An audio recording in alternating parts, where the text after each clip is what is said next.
5ই আগস্টের পর তো সবার জন্য দেশ স্বাধীন হয়েছে, আমাদের জন্য স্বাধীন হয়নি। আমরা আমাদের বাবাদের এখনো পাইনি।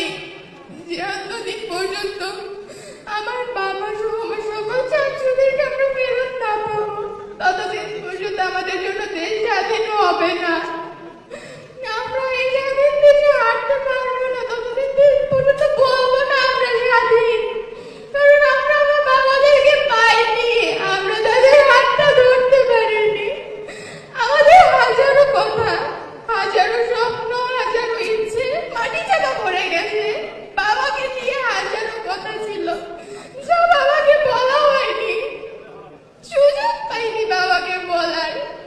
বাবাকে যখন এই কথাগুলো বলবো, বাবা তো জগৎ থেকেই নাই, কাকে বলবো কথাগুলো? বাবা এমন বটগাছের ছায়াটা আমাদের মাথার উপর নাই।